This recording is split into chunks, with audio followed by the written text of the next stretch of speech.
हरे भरे खेतों के बीच एक बड़ा पेड़ खड़ा था। उसी पेड़ के नीचे चींटियों का छोटा सा सुंदर घर था। चींटियां पूरे दिन मेहनत करती, दाना दाना इकट्ठा करती और अपने घर में भरती रहती।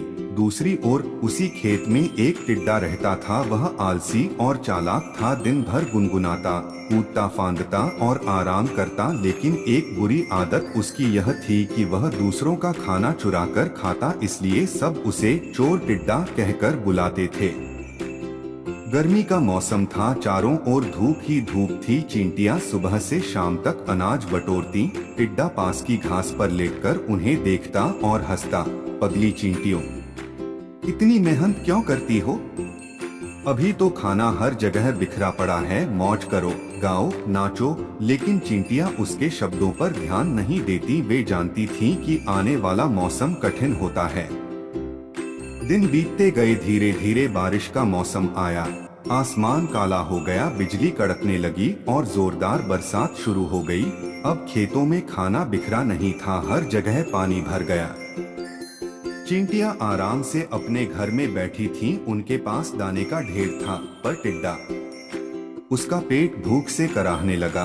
एक रात टिड्डा चुपके से चींटियों के घर के पास पहुंचा। उसने सोचा, क्यों न थोड़ा खाना चुरा लूं? ये चींटियां तो सो रही होंगी। वह धीरे धीरे घर के अंदर घुसा और मुट्ठी भर दाने उठाने लगा। तभी पीछे से आवाज आई, रुक जा टिड्डे, चोरी करना अच्छी बात नहीं है। यह आवाज चतुर चींटी की थी, जो हमेशा पहरा देती थी।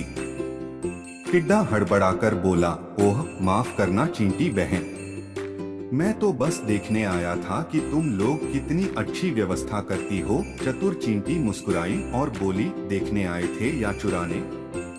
हमें सब पता है, मेहनत से ही सुख मिलता है, चोरी से नहीं।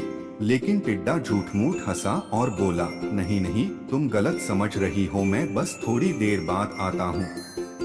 और वह भाग खड़ा हुआ। अगली रात फिर वही हुआ। टिड्डा चोरी करने आया, लेकिन इस बार चतुर चींटी ने एक चाल चली। उसने अपने घर के दरवाजे पर शहद से भरा छोटा सा बर्तन रख दिया। जैसे ही टिड्डा घुसने लगा, उसका पैर शहद में फंस गया। अब वह चिपक गया और जोर जोर से छटपटाने लगा।